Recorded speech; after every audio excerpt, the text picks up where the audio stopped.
At Bet365, we don't do ordinary. We believe that every sport should be epic. Every home run, every hit, every inning, every play. From the moments that are legendary to the ones that fly under the radar. Whether it's a walk-off grand slam or a base hit to center field. Whatever the sport, whatever the moment, it's never ordinary at Bet365. 21 plus only. Must be physically located in Virginia. Gambling problem? Call 1-800-GAMBLER. This podcast contains explicit language.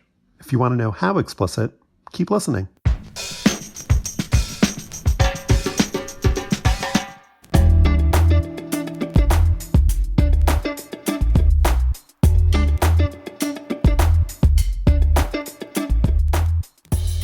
Hi, I'm Josh Levin, and this is Hang Up and Listen for the week of June 24th, 2024.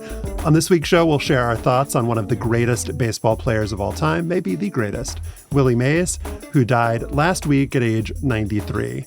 Morgan Campbell of the CBC will also join us for a couple segments. First, to analyze the U.S. Olympic track and field trials, where Sha'Carri, Richardson, and Noah Lyles roared to victories in the women's and men's 100 meters. And we'll look at how the sports world turned on Canada's own Drake. Even you, ex-Raptor, DeMar DeRozan. I'm in Washington, D.C. I'm the author of the book The Queen and the host of an upcoming slow burn season on the rise of Fox News.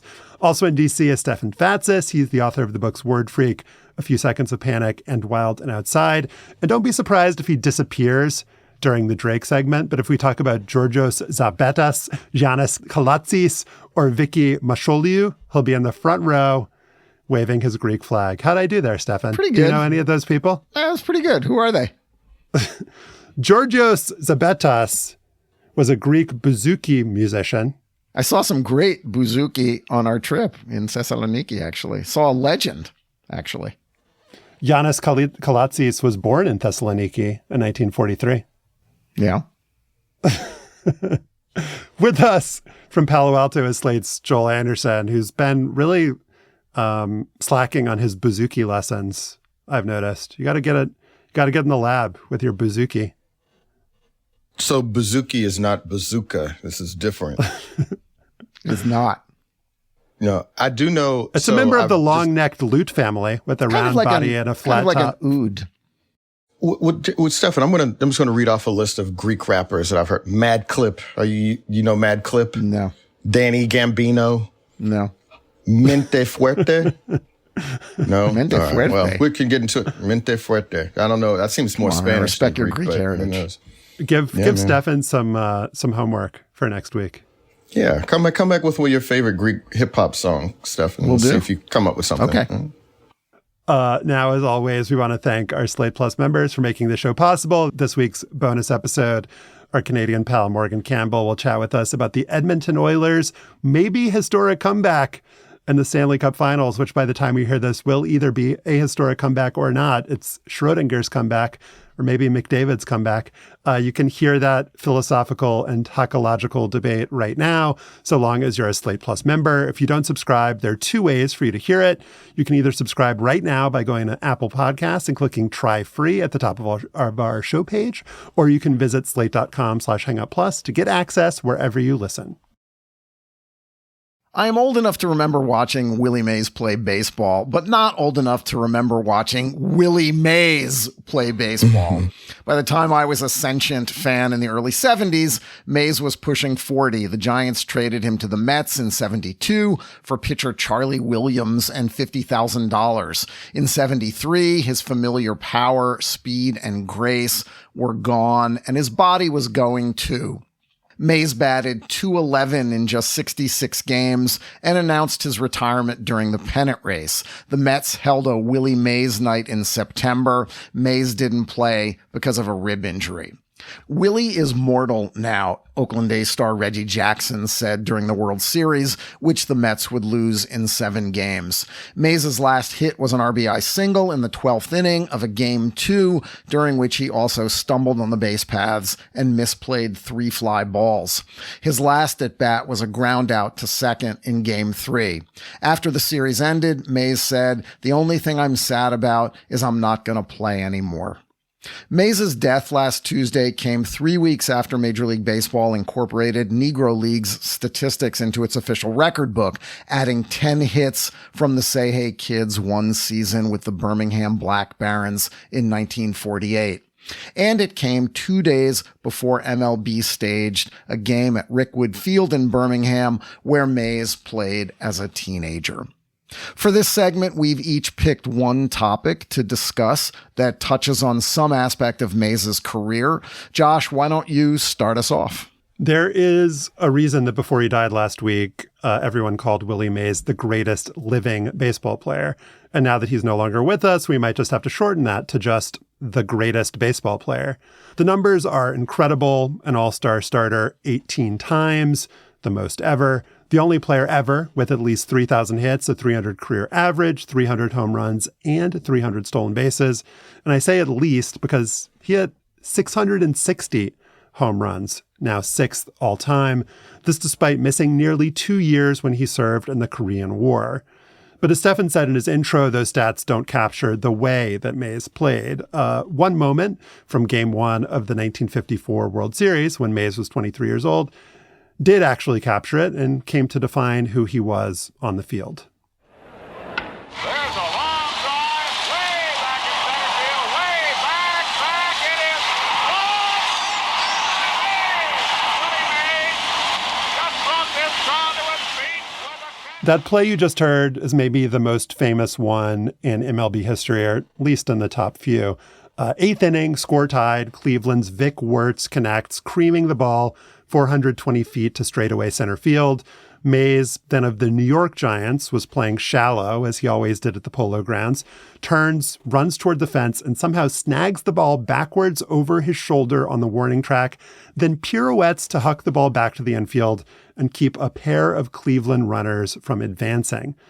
Thanks to Mays and that catch, the Giants won the game 5-2 in extra innings, then went on to sweep the series against a Cleveland team that went 111-43 during the regular season. And right there, the Willie Mays legend was born. As a kid obsessed with baseball, I knew all about that catch.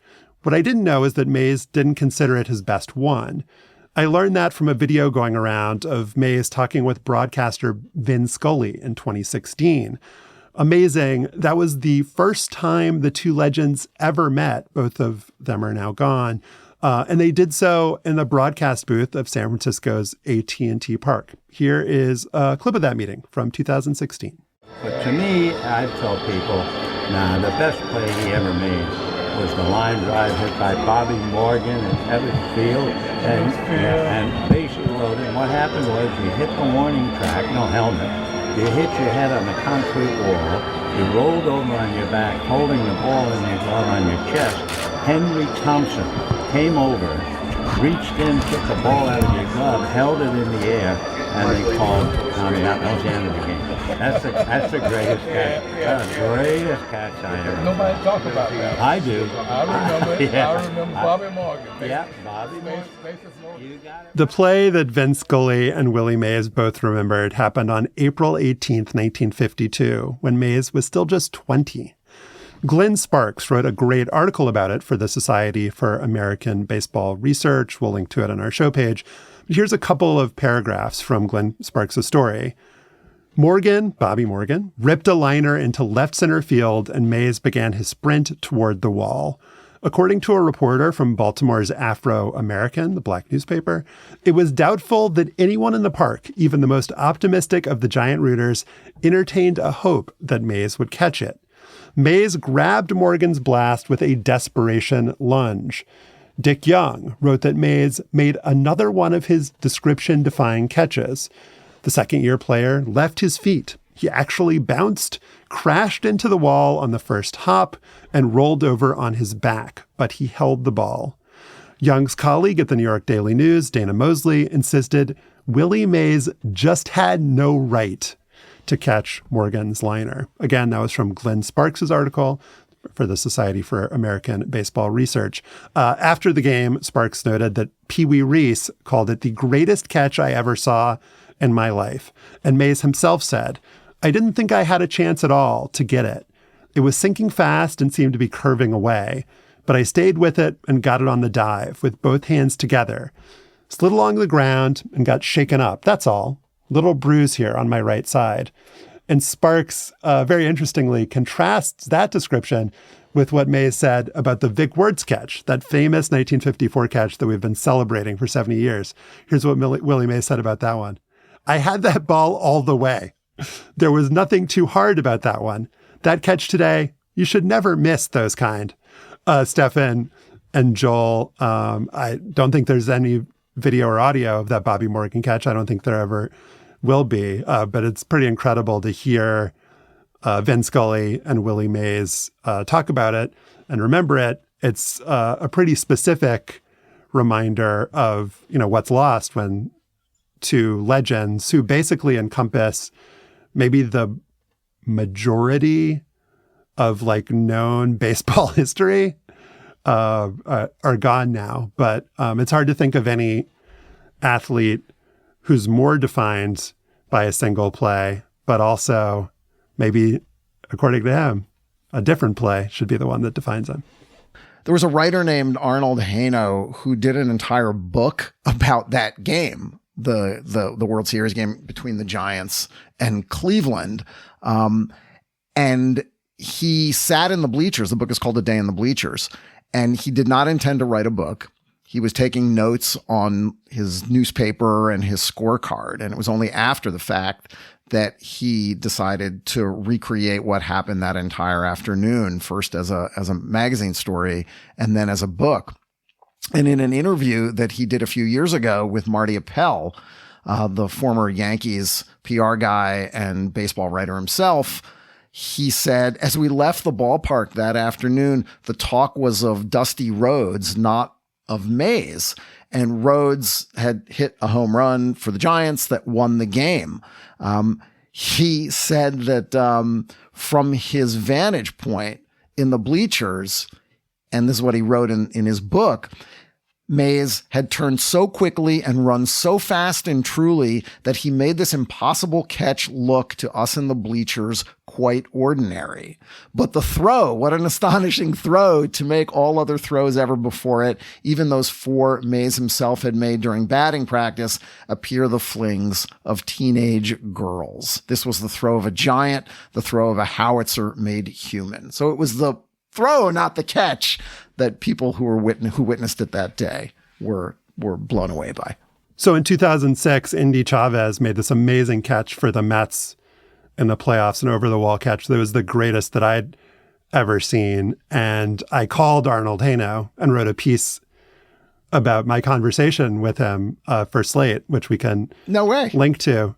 Yeah, because he'd written the book A Day in the Bleachers about the greatest catch ever. And I wanted him to say, yeah, this one was better, actually. I was wrong about Willie Mays. This Indy Chavez thing was amazing. What he actually said was, it was a great catch and a wonderful throw at a critical moment, talking about Indy Chavez's catch. Unfortunately, it's a catch you see so often that it's almost a stereotype. He was 84 years old at that point. It was a great conversation. I love talking to him. That's and he amazing. Also died within the last couple of years. He died at 99 in 2021. Oh, wow. Wow. That's something, man. Yeah, it speaks to something about the primacy of baseball in American culture that even me, at my age, a guy that obviously never saw Willie Mays play. But when you say the catch, it's his catch that I think about. And that's even ahead of Dwight Clark from Joe Montana in the 81 NFC Championship game. And in fact, if you go to Wikipedia, I just notices, you'll see references to 7 examples of, quote, the catch. And I mean, I remember a couple of them, like, Josh, you may remember this, the Tyrone Prothero catch from 2006. Like, that's one of them, right? But yeah, even me, little non-baseball guy, at least today, like that Willie Mays catch is the one that if you say the catch, that's the one I'm thinking about.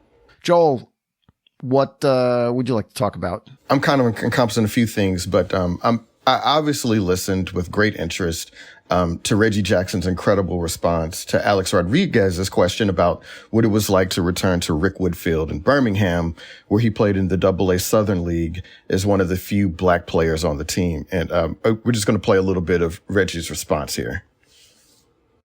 How emotional is it for you to come back to a play that you played with one of the greatest teams around? Alex, when people ask me a question like that, it's like coming back here is not easy. The racism that I played here, when I played here, the difficulty of going through different places where we traveled. Fortunately, I had a manager and I had players on the team that helped me get through it. But I wouldn't wish it on anybody. People said to me today, I spoke, and they said, you think you're a better person? You think you won when you played here in Concord? I said, I would never want to do it again. Reggie Jackson's response went viral, and rightfully so. His real talk about racism that he faced on the way to the majors was sobering for those who showed up to this Negro Leagues tribute game hoping to hear, Disney hero stories about these pioneers and their perseverance, right? But as someone who's lived in the Bay Area for almost a decade now, I was reminded that Willie Mays didn't escape the hostility of racism when he left Alabama and the minor leagues. When the New York Giants moved to San Francisco in 1957, Mays tried buying a home in the exclusive Sherwood Forest neighborhood, which is also notable for being the smallest neighborhood in the city. It has just about 200 homes, and maybe you've heard of it. If you haven't heard of Sherwood Forest, maybe you've heard of Pill Hill. But according to reports back at the time, Mays offered the owner of the home $37,500 in cash for a home at 175 Mira Loma Drive, which had views of the Pacific.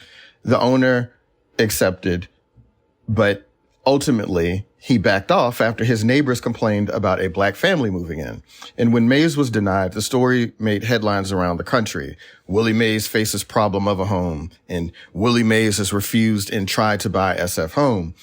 In response, San Francisco's then mayor George Christopher stepped in to put political pressure on the home seller to go through with the sale. The Mays family eventually moved in, but not without controversy. A year and a half later, Mays was at home when a bottle with a hate note was thrown through the front window of his home. Unhappy, his wife at the time, Marguerite, forced Willie to move back to New York. Not long after that, the marriage disintegrated. So Mays eventually returned to San Francisco and bought another home in the same area of Forest Hill, and the neighbors held a block party. And actually, Josh talked about this a couple of months ago, and we'll put a link to that on the show notes. But I live in Silicon Valley, the South Bay, and I did not realize that Willie Mays lived down here too.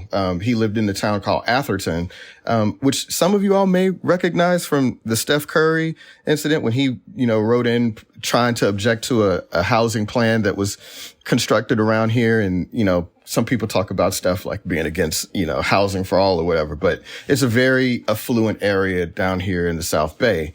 And in that neighborhood, Mays was known to give baseballs to trick-or-treaters. There's a ballpark in Atherton that's named after him. And there's even a conference room in the town's library that's named after him. So I can't wait to go visit those areas. But the one thing about it is that Willie never really talked about the racism he faced. He once went on the radio in 1966 to help stop a riot in San Francisco after a black teenager had been shot by a white police officer. And that stuff was still going in 1966, go figure. And during the civil rights struggles of the 1960s, Jackie Robinson criticized Willie Mays for not talking about those issues of the day. And so in 1968, Willie Mays called a news conference to respond. And he said, "People do things in different ways. I can't, for instance, go out and picket. I can't stand on a soapbox and preach. I believe understanding is the important thing. In talks to my kids, I've tried to get that message across. It makes no difference whether you are black or white, because we are all God's children fighting for the same cause." So there's a couple of ways I want to go through here. One, I think it's really interesting that Willie Mays was sort of reluctant to do it, and that it was Reggie Jackson that actually brought attention to some of the troubles that Willie had on his way up through the majors. That it says something about where we've come in a society where now Reggie Jackson is comfortable to talk about this in a way, and we all sort of accept that that is a true narrative and a true story about what went on there. But I also hadn't realized that Willie Mays was still living out here in the Bay. Like at the time of his death, he was living at an assisted living facility here in Palo Alto. And it makes me wish, man, I really wish I'd like sought him out. And I don't know. I run into Andrew Luck around here all the time. I wish I'd run into Willie Mays. But this really brings me back to something that we talked about when Hank Aaron died. And I'm just going to leave it here, that as good as Willie Mays was, and we talk about him possibly being the greatest baseball player that ever lived, we'll never really know how good they were.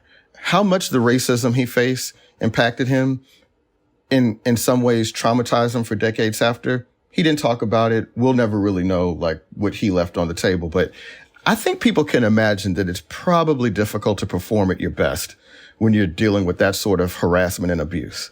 So for as good as Willie Mays and Reggie Jackson and Hank Aaron were, and so on and so forth, I think about how much we all missed out on because so many fans and players made it their business to let them know that they weren't welcome here. And that, to me, that is the tragedy of it all. And I think about it a lot as Black boomers get older, my father, my mother included, and the things that they went through and the things that they'll never tell me because it hurts so much. It just makes me wonder about what Willie Mays took with him that we'll never know about. And that's just sort of, I mean, racism in itself is a tragedy, but the ways in which it impacted people that we'll never actually know is another form of tragedy that I'm glad Reggie Jackson was where he was and said what he said when he had the opportunity. Yeah, that was great, Joel. And it's,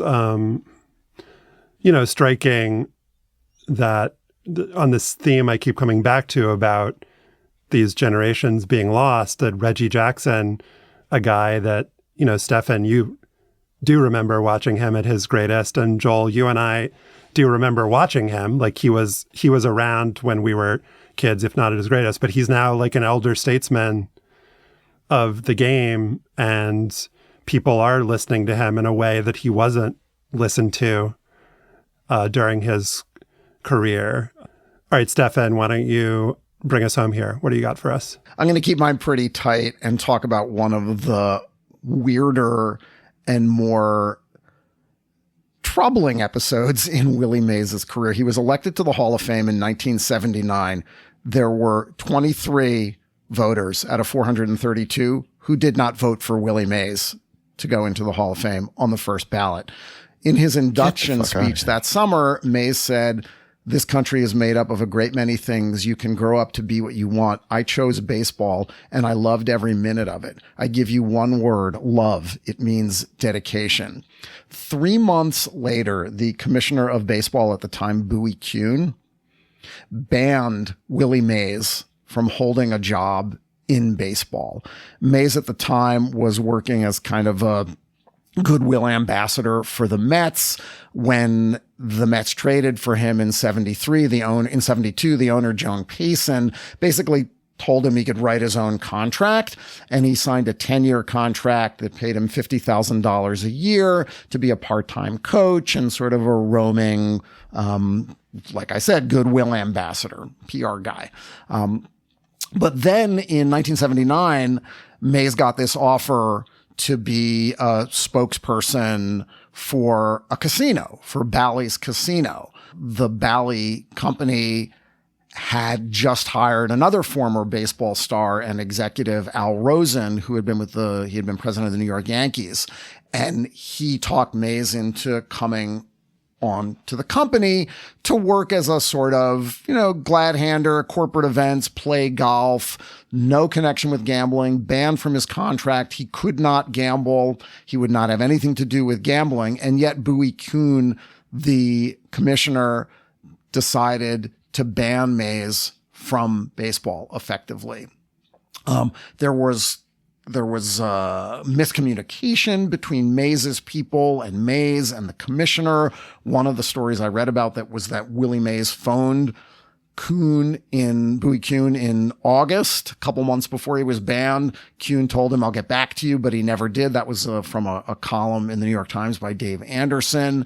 Kuhn ends up writing him a telegram basically saying that you can't work for a casino in any capacity because it is a stain on the game. Red Smith in the New York Times wrote that neither Las Vegas nor Atlantic City is off limits to baseball people except Willie Mays.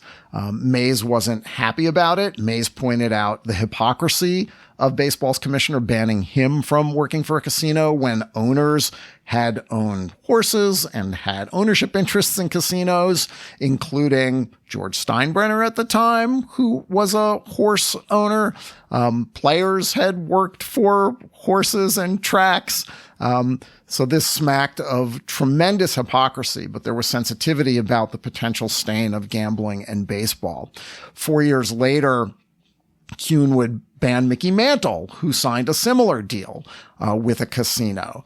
And finally, Kuhn, who was a total prick that no one loved, including the owners, who went after Jim Bouton. He went after Mickey Mantle. He saw himself as a sort of policeman of baseball, and was disliked. And finally, partly because of his terrible handling of a player strike in 1981 and sort of just pressure from ownership and the press and the game, he finally doesn't get his contract renewed. Baseball hires Peter Ueberroth in 1984 after Ueberroth's successful running of the Los Angeles Olympics.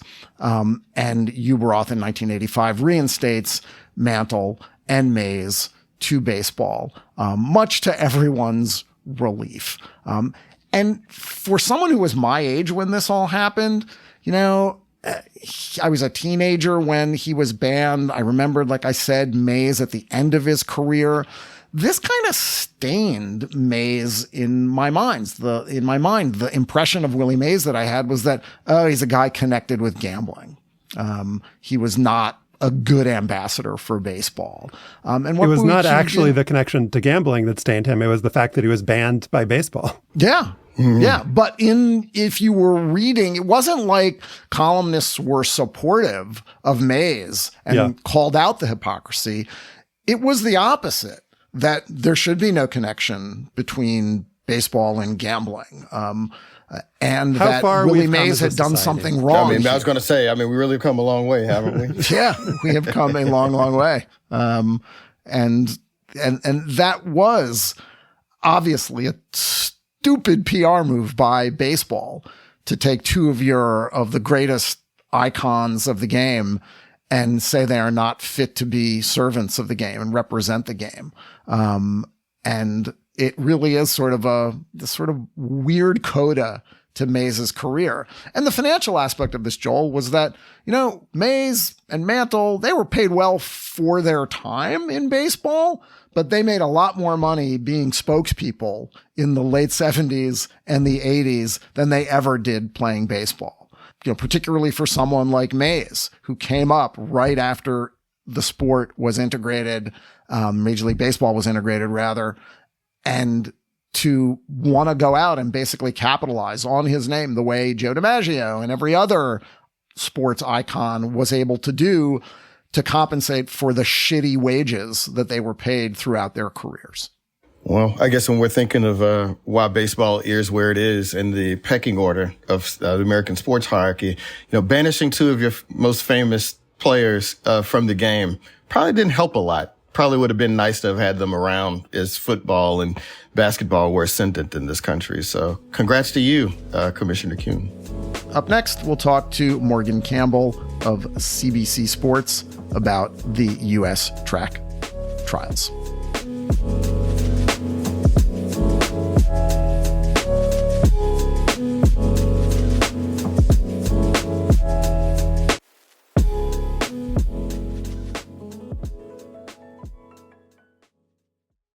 Looking for an assist with your credit card, but can't get a hold of anyone?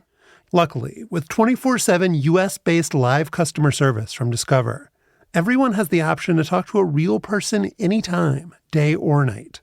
Yep, you heard that right. You can talk to a real human in customer service anytime. Sounds like a real game changer. Make the right call and get the service you deserve with Discover. Limitations apply. See terms at discover.com/creditcard. First, the bad news. SAP Business AI won't help you generate cubist versions of your family's holiday photos. But it will help you understand which supplier is best to help you roll out your plant-based packaging in Southeast Asia. Identify the training your junior project manager needs to rise up the ranks. And automate repetitive tasks while you focus on big innovations, so you could be ready for the next opportunity. Revolutionary technology, real-world results. That's SAP Business AI.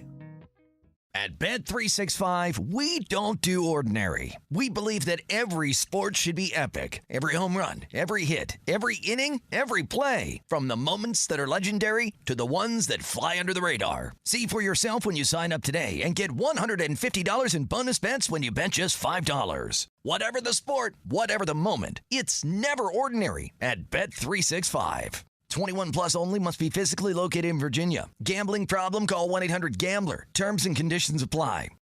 On Saturday night at Hayward Field in Eugene, Oregon, Sha'Carri Richardson got introduced last as the women's 100-meter field got set to race for the Olympics. But Sha'Carri didn't finish last. Let's listen. Let's see who's going to Paris. It wasn't the best start from Sha'Carri Richardson. Tamari Davis got out better. Now Sha'Carri starts to wind up, but she goes past Jefferson. Sha'Carri Richardson, 10:70. Paris 2024 will be the first Olympics for Sha'Carri Richardson, who missed the Tokyo Games after testing positive for marijuana. She'll be joined there by her training partners, Melissa Jefferson and T.T. Terry, who finished second and third in that 100-meter race. And Noah Lyles will be there, too, after he won the men's 100 meters on Sunday night, the first part of his quest to qualify and win gold in the 100 and 200 in Paris. Joining us now is Morgan Campbell. He's a senior contributor for CBC Sports up in Canada, and he's the author of the memoir, My Fighting Family, Borders and Bloodlines and the Battles That Made Us, which our own Joel Anderson blurbed as follows: a love note to Campbell's family, Black American resilience, Canada, music, and football. It's about how families can lose and sometimes find themselves in spite of everything that seeks to tear them apart. If the book is as good as Joel says it is, Morgan, it sounds You like that, didn't you, Josh? I love Some that. good blurbing, Joel. I bet Morgan That's loved really that when I came to his agent or publisher. Morgan, welcome to the show. Man, I'm so glad to be here, and it's like all these circumstances aligned to converge at like my areas of expertise this week. We got track, we got Afro-American-Canadian relations with Drake, and now we got, and also hockey, which is High Canadiana. And so I'm ready to go. I'm always happy to be here. We love having you here. And if you'll forgive me some flag waving, Morgan, there are going to be a bunch of big American names in Paris: Simone Biles, Katie Ledecky, LeBron James and company, and on the track, Sydney McLaughlin-Levrone and the aforementioned Noah Lyles. But there's no one more fascinating for me on the track and off than Sha'Carri Richardson. So just what did you see from her this weekend as she prepares for her first Olympics? Yeah, what impresses me about Sha'Carri Richardson is her growth and her consistency, in the sense that it's a little known fact among non-track nerds that she won NCAAs in 2019. She ran, I think, 10:72, which is just a hair slower than what she ran on the weekend. LSU. Yeah. And then she did not qualify, for world championships that year, right? So like the puzzle she's had to solve from year to year, and that she seems to have gotten together in the last two seasons, is just consistency, how to build a season, how to peak at the right time instead of running her fastest races, in May and early June. And that's what you've seen from her this season. They had her in a couple 200-meter races overseas very early in the season, and she was barely breaking the 23-second barrier, which, like, for an athlete of her caliber, she should be able to do that easily, but she was building towards something, because it doesn't really profit her to run a personal best in April and have a big regression by the time the U.S. trials come. So that's what's really impressed me about her over the years, because that's what we didn't know about her 2 years ago that we're learning about her, is that she knows now how to structure her season to peak at the right time. And when she is at her best, she is the best in the world. And at this point, it's not even close. Wow. Okay. I'm interested in you saying that, Morgan, because you're even more of a track nerd than I am. So I've not been following what's been going on with the Jamaican women, but I think anybody that follows track, sort of in a cursory way, knows that the Jamaican women are the dominant, sprinting group, on the world stage. And so the last I checked, Shirley Ann Fraser-Price, like all these folks are old, right? The Jamaican team is old. So like what's going on with them right now as Sha'Carri plans to meet them in Paris? Elaine Thompson-Herah is hurt. The last time we saw her was running that 100 meters in New York, and they had to carry her off the track. And she finished the race, but then hit the ground afterward. And she's been kind of alluding to a calf or an Achilles tendon injury, which, Joel, you're a middle-aged guy who runs a lot. I'm a middle-aged guy who runs a lot. Like, I don't run as much as I used to, but I hear what you're saying. Exactly. My point exactly, right? These are tough things to overcome. You know, and the older you get, the more of those injuries you suffer. And then the more of them you suffer, the harder it is to rebound from them. And what I think people forget, especially if you're like, you know, like my Jamaican track fan friends are kind of panicking right now. Instead of just enjoying like the era that they just had, in the sense that Shelly Ann Fraser-Price, Shericka Jackson, Elaine Thompson-Herah, these are all people who normally come along once in a generation, and their careers overlapped. And so they came up together. They're sort of getting old together, although Jackson's a little bit younger than the other two. And so if there is not like another Shericka Jackson right now in the pipeline, if there's not another Shelly Ann Fraser-Price like on the way up right now, that's not necessarily a sign that something's wrong with Jamaican sprinting. Like, these are once in a generation talents. So it's going to take another generation before you see somebody that good. They just happen to have three of them at the same time. But, you know, the sport is unforgiving. You can get old overnight. Look at the 2022 World Championships, 3 American medalists, Curley, Bracy, Bromell. That was 2022. 2023, none of those three made the finals. And 2 of them didn't even make the team. And so this sport is unforgiving, and the margins are so thin. It's shocking to hear you say Trayvon Bromell is old, because I covered Trayvon with his senior year of high school in the Tampa area, and you said he's old. And that shocks the hell out of me. But he has. I as a fan, I love Trayvon as a fan. He is probably one of my favorite athletes. You know, but he's been injured, and again, he's another guy that's had Achilles injuries, and those are really, really, really hard to work around. And you know, I've been at practice with him, and it's funny. Early in warm up, he moves like he's about 55. And then by the end of warm up, he looks like he's about 40. And then by the time they're running, you see why he is who he is, and why he's run 976. He's extremely explosive. Lamont Jacobs, one of their training partners, he looks like he is 75 until it is time to sprint. Stefan, how old do you look when you're getting out on the senior softball field? I look not as old as some of the other people on the senior softball field. So, you know. What are your thoughts on Sha'Carri, Noah Lyles, or maybe the 16-year-old? Where do you want to take us, Stefan? I want to ask first about Jamaica, because we've sort of written them all off and elevated Sha'Carri here. She did win the World Championship last year. Shericka Jackson of Jamaica finished second, and Shelly Ann Fraser-Price finished third. So the Olympics are an unpredictable venue. Things happen, emotional things happen, physical things happen. This feels to me like it's still going to be a tremendous rivalry and race in Paris.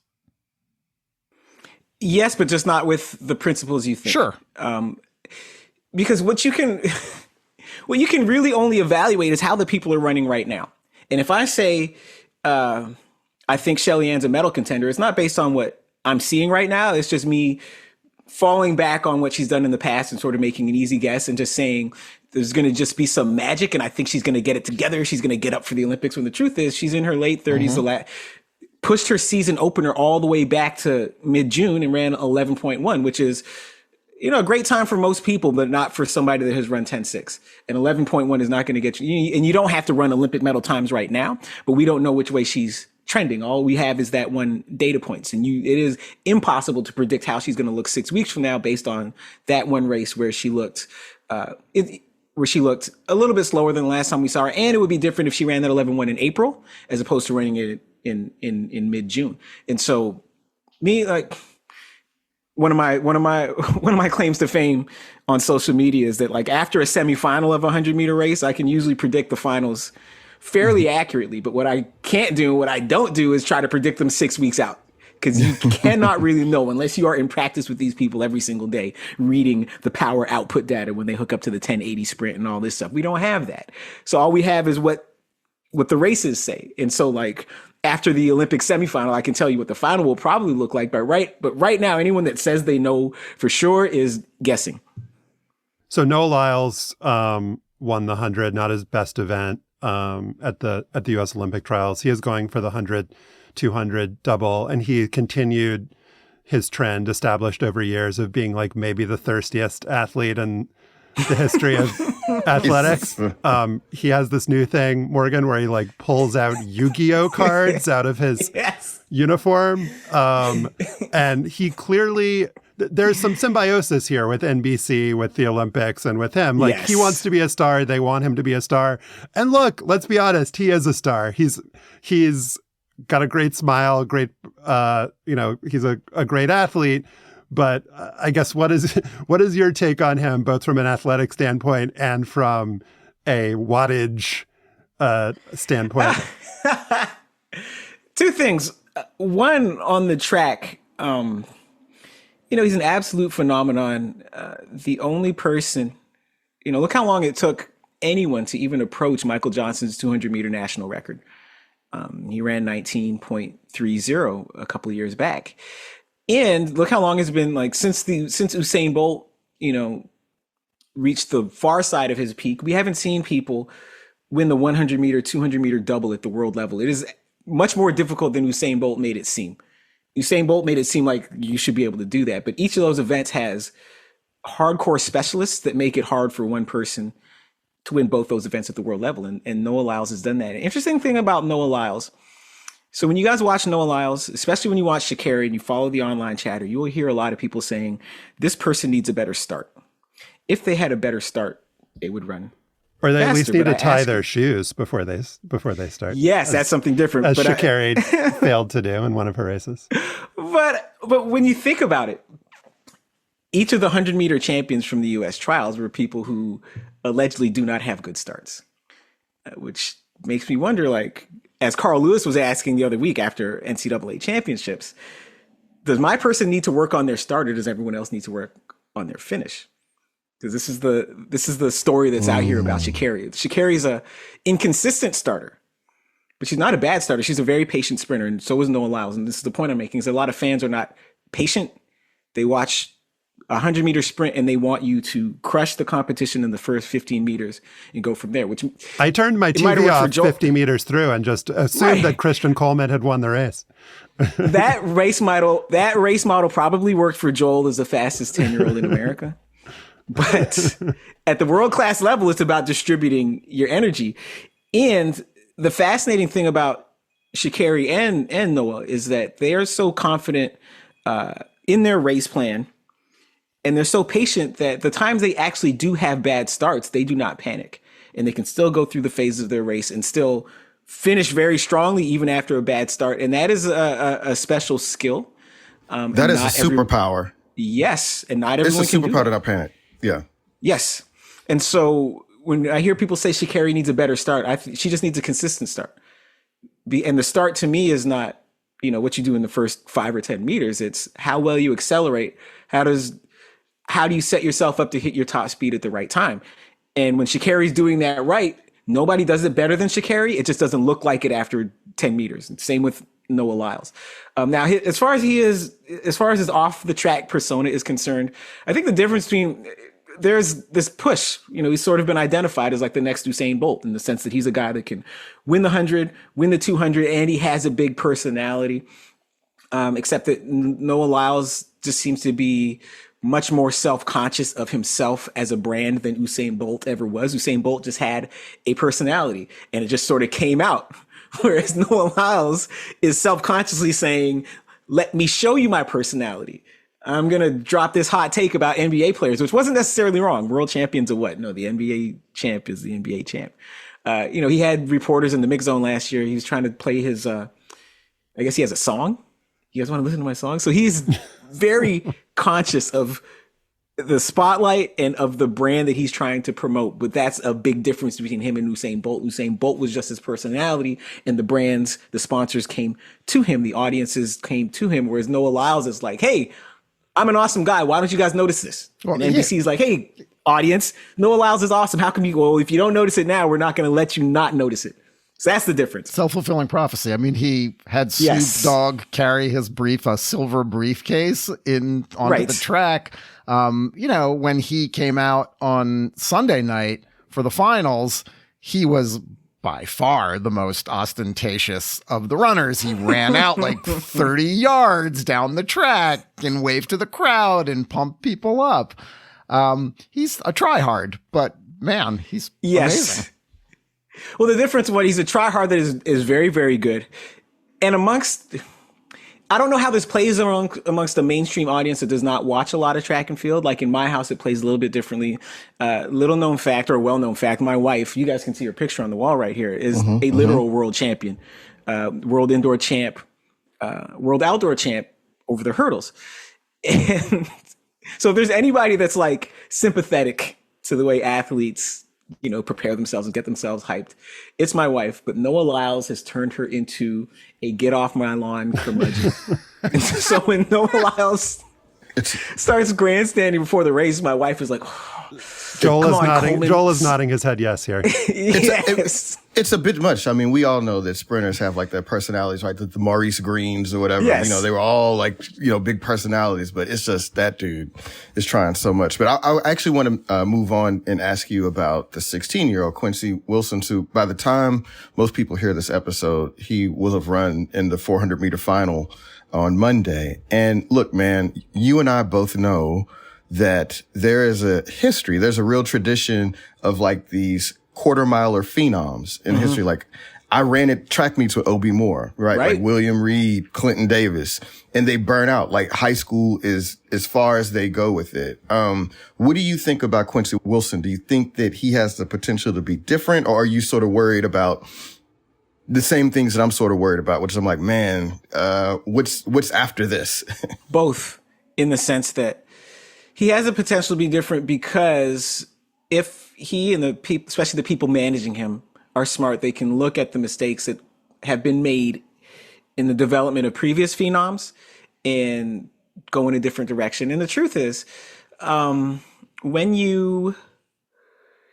he's running 44.5 right now, and he's setting personal bests every time out. But the progress from here isn't necessarily linear, and there are just sort of like limits to how fast you can run. So you can't compare him to what Michael Johnson or Wade Van Niekerk were doing at 16 and be like, well, here's where they were at 16, so he's going to be this much faster when he's 25. Like once you get below 44, like there are a lot of ways to get slower and very few ways to get faster. And so the thing I have noticed about him though is that he is not very big. He looks like somebody in his early to mid teens, which might work well for him just in the sense that he's fast because he's fast. He's not fast necessarily because he is a grown man at 14. And we've all seen that guy. We've all gone to school with that guy who's 6'2" in 8th grade, but he's also 6'2" in 12th grade. And then everyone else grows. And then this guy that you thought was going to be all pro when he was 14, he wasn't all pro. He was just big. Whereas Quincy, he looks like he still has a growth spurt ahead of him.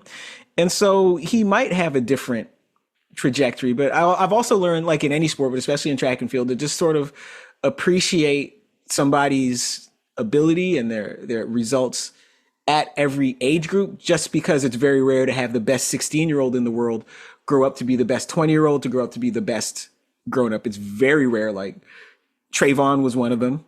Usain Bolt was another. But most of these other folks, you look at what they were doing at, U20, U18, U16, they were good, but they weren't necessarily the best. If they were the best, they weren't the best by a huge margin. And so that's not always an indicator of what they will be at their peak. People peak at different times. But again, Quincy has a chance only because you can learn from other people's mistakes and because he does not appear to have had like his big growth spurt yet. And so those are two things going for him. Up next, the NBA turns on Drake.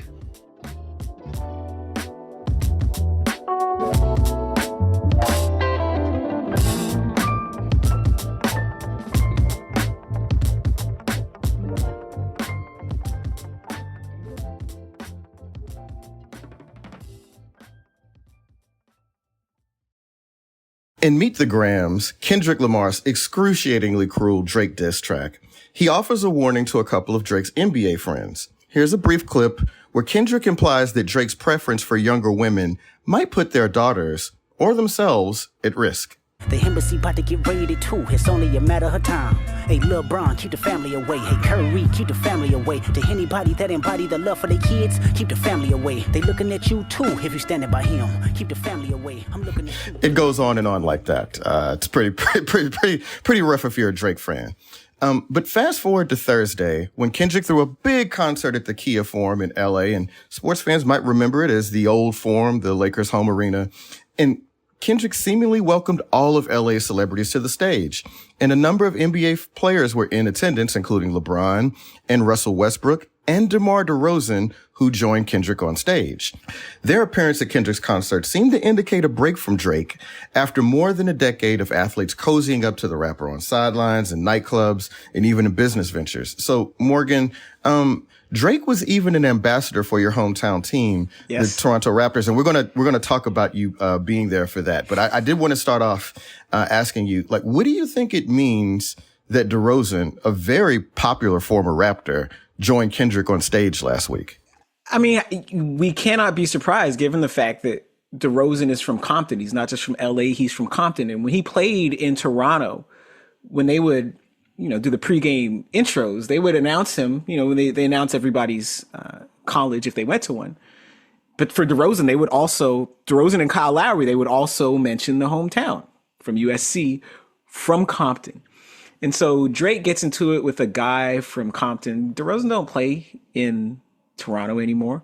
He might love the city. Like, my mom has not watched the Raptors since they traded DeRozan. Like, she is boycotting that. That's the nature of her DeMar DeRozan fandom. She didn't even watch the Kawhi championship? She would rather lose with DeMar than win with Kawhi. Wow, I respect that. Okay. I've asked her the same question. She's like, it don't matter. DeRozan's my guy. The point is, we know he's a Compton guy, with authentic, organic roots and ties to the community, as is Kendrick Lamar. So when they blow up, when Drake and Kendrick, they didn't really fall out, they blew up because I don't know that they were ever friends. And this is a situation where all the famous people got to pick sides or stay all the way out of it. It does sort of poke at the Canadian inferiority complex, because the one thing about Canadians in general, Torontonians in particular, like, we enjoy and we feel better about ourselves when big American stars are acknowledging us, and it hurts deeply when big American stars choose the United States over Canada. So it hurt Torontonians when Kawhi Leonard chose to go back to LA rather than re-sign with the Raptors. It really hurt that overnight in December when they told us that Shohei Ohtani was flying to Toronto to sign with the Blue Jays, and it turned out he never left the house, and he chose the Dodgers, right? This hurts Canadians. This hurts Torontonians because we're being jilted. And so in this sense, I'm sure there were people that were hoping against hope that a guy like DeRozan would stick with Drake. But in reality, like, you got to stick with the people that you grew up with, right? And it's family. And like, if I get into it with my wife and I go complain to my mother-in-law, she might hear me out, but I'm not going to separate my mother-in-law from my wife and get my mother-in-law on my side. So DeMar, in the sense that, all these folks from Compton are family, does not matter who's beefing with whom. He's going to side with the guy from Compton, which makes perfect sense. But that is just, on top of all this other stuff, just a little extra salt in the wounds, for Torontonians and people that are really committed to Drake. I think, we can really cover this from all angles. I've got the Jewish part of Drake covered here. Joel, maybe you can get into the kind of insincerely adopting various sports teams as your favorite. Maybe you can kind of get us into some insight into that. But the DeMar DeRozan of it all, in Joel's very thorough notes that he sent us about this, Morgan, he noted that DeMar and Kendrick were seen together at a 2020 Peace March. And I think maybe we need to have another Peace March led by DeMar DeRozan. Like, who is better positioned? Is anyone better positioned than this man who has been just an unbelievable advocate for mental health? He was one of the first people to speak out in the NBA about sort of what he had been going through. He's got the Canadian connection. He's got the Compton connection. I think maybe he's playing the long game here. And so we should, just like you can't predict 6 weeks out of the Olympics who's going to win the 100-meter final, who knows what game DeMar DeRozan is playing here. Oh, you mean to broker a truce between Drake and Kendrick? Well, one, you don't need to broker a truce when one side has been thoroughly defeated. Like, if it seemed like this was going to escalate Kendrick's from going to here, set the terms of the peace here, I guess. Yes, 100%. And two, but we don't necessarily have those figures sort of keeping watch over hip hop anymore. Like people that are a degree removed from it, but they have authority. So, Joel, you are probably old enough to remember Common versus Ice Cube. Oh yeah, I see the bitch in you. Yes, yes, that's right. Which was. You talk about a blazing hot diss track, but like the young folks are probably too young to remember it. Go look it up on YouTube. They would not remember it. I mean, Common beefing with anybody is crazy, but go ahead. Yeah. It's crazy now because he kind of grew up into this actor / cream puff rapper, but like early career angry Common? No, that's fair. That's fair. Right. Wasn't there controversy about him being invited to the White House because he was too dangerous? Might have been, but what I remember about Common versus Ice Cube in 95, 96, remember how that beef ended was with Louis Farrakhan and said, guys, Common, Ice Cube, meet me at the mansion, 48th and Woodlawn. We got to squash this because this is getting out of hand. But that was a battle that was sort of taking place, or a beef that was sort of taking place on even terms. This one here was so one-sided, and there's just not that old head sort of mentor or authority figure that has real capital with both guys who can bring them together and say, hey, look, this got to stop. I mean, Joel, is there... Like maybe if Tupac was still alive, he could be that guy. I mean, Joel, is it fair or is it unfair to say that there's some kind of bandwagoning symmetry happening here with Drake being famous in the sports world for adopting whatever team is successful at the time? And then now these NBA players who've, including LeBron James, who've had a long kind of affiliation and affinity for Drake, now seeming to back away from him when he's at his lowest. I think in for people that are familiar with Kendrick's claims against Drake, it's actually apropos because, you know, Kendrick's chief complaint against Drake is that he's not really of the culture. They're right, that he's an outsider. I mean, that's the whole They Not Like Us song, right? The song that's, you know, going to be probably win a Grammy, has been the most popular of the summer, right? That it's like, you're not really of this culture. Like you're, he called him a colonizer in the song. He's like, you're always borrowing. Like you don't have your own identity. Like you go to Atlanta, you claim Memphis, you claim Houston, you claim Kentucky all basketball. These other places. You claim Kentucky basketball. And so it speaks to sort of the transactional nature that Drake is using all these people to bolster his own credibility in his career. And these guys, as a result, they have nothing invested in this. Like, this isn't actually real friendship or real, like, companionship, or, you know, they don't have authentic relationships. It's just like, whenever you need to do some business, whenever you need to make a little money in my town, I'm here for you. But in terms of, like, if they're hanging out, if there's, like, deep relationships, that's not there. And that's actually gets to the heart of what Kendrick was saying about it. I mean, if you actually looked at the concert on Thursday, Morgan, I think the thing that was most moving to me, and which is, I guess this is sort of a field from sports, is that Kendrick had all his boys there. Like, it was a guy that was there with the dudes he grew up with in Compton, like from the black hippie dudes, Q, J-Rock, Ab-Soul, all these other dudes. These are the dudes he came up with in the industry, and they were there with him on stage in this sort of moment of triumph, this victory lap, right? Whereas Drake doesn't have that. And so, like, you can kind of see in terms of, like, for whether it's rap or his friends in the NBA or whatever, like, it suggests in one way or another that maybe those relationships weren't authentic, which must hurt even more because it makes Kendrick seem like I identified your weak spot, right? I don't know, but you're squinting, so maybe you're skeptical of that. Me? No, Kendrick identified several weak spots in Drake and went at each of them, sometimes in sequence, sometimes all at the same time. But it's funny you mentioned that about Kendrick and the transactional relationships and how Drake, and how superficial these relationships seem to be given what we've seen. But it's, but Drake does rap and sing a lot about not having friends and how he can't trust people and how his friends aren't real friends. But his relationships with dudes aren't that different from the relationships with women that he raps and sings about, in the sense that you listen to him on a breakup song and he's moping about how the woman left him. But when you listen to how he talks about how the relationship went, like, it's very clear why she left him. Marvin's Room is like that. What's the one? Hotline Bling is like that. Yeah. Right? Ever since I left the city, you're going out more, you're traveling, you're getting stamps on your passport. I'm like, yeah, she sounds like she's very happy without you, but he can't wrap his mind around it, right? And so with the relationships with dudes, it sounds like the same thing, in the sense that, all right, if every friend you have is a fake friend, maybe that says more about you than it says about them. And maybe it's time for some self-reflection about how you undertake these relationships. And I got one piece to add on to that too. I wonder, like Kendrick is like very publicly tied to his longtime girlfriend going back to high school.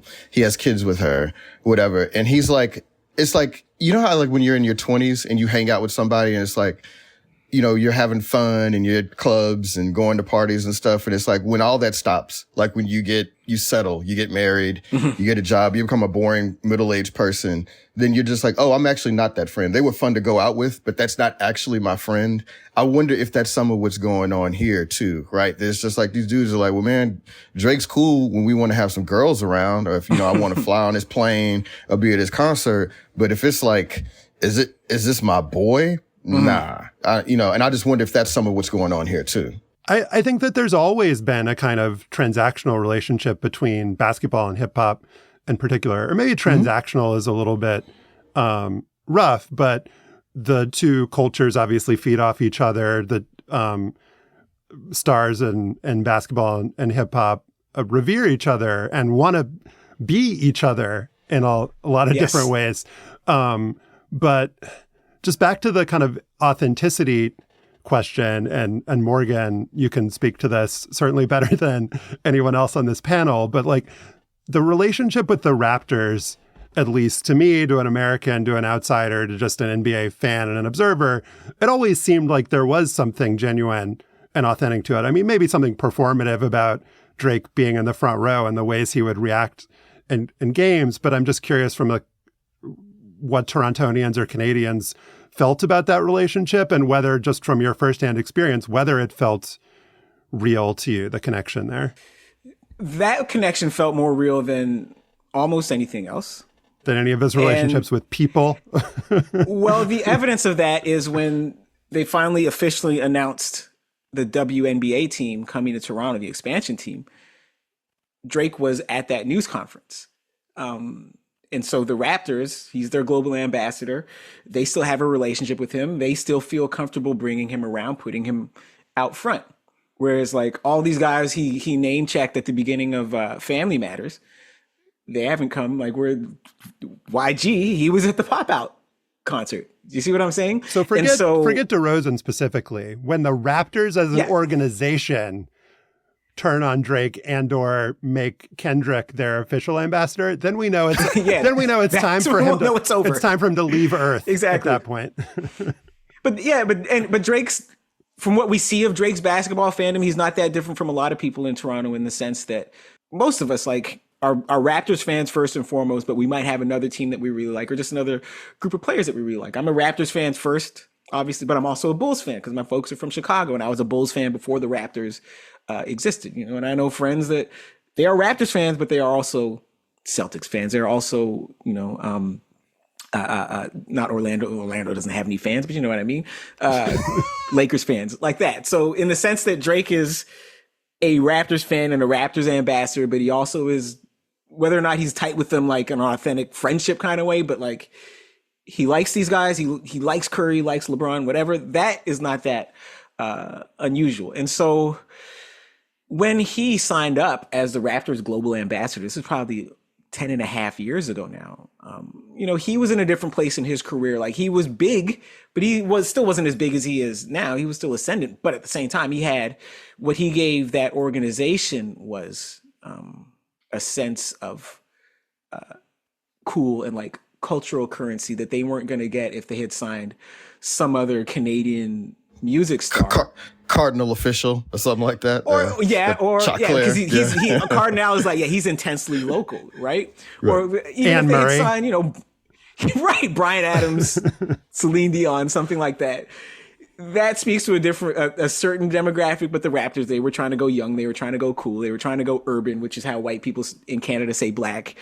Even though many of the black people around Toronto can't afford to live urban anymore, so they're out in the suburbs. But they say it here in the States too, by the way. Absolutely. So that's what he gave the Raptors. That's what he gave Maple Leaf Sports and Entertainment. And that partnership worked out well.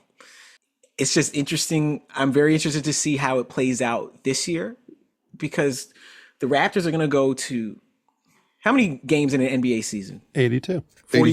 82. So 41 games they're going to hear "Not Like Us" during the warm-ups. And the only place they're not going to hear it is at Scotiabank Arena. And so other teams are going to continue to beat them over the head with this. And OVO Center, where they practice, and Scotiabank Arena, that's their safe space.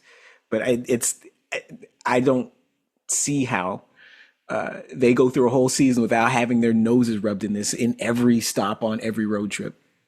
That's Morgan Campbell. He's a senior contributor for CBC Sports in Canada. He's the author of My Fighting Family, Borders and Bloodlines and the Battles That Made Us.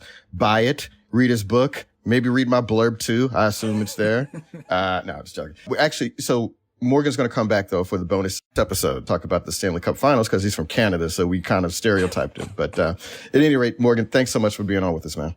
Hey, anytime, and thank you for plugging the book so I didn't have to. That's all for this episode, but we've also got a bonus episode that's live right now where we discuss a possibly history-making Game 7 of the Stanley Cup Finals with Morgan Campbell of CBC Sports. To hear it, subscribe to Slate Plus on Apple Podcasts by clicking Try Free at the top of our show page, or visit slate.com/hangup+ to get access wherever you listen. The episode is available right now. We'll see you there.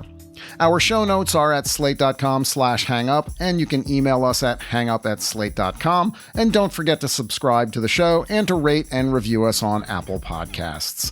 Our producer is Kevin Bendis. For Joel Anderson and Josh Levin, I'm Stefan Fatsis. Remember Zelmo Beatty, and thanks for listening.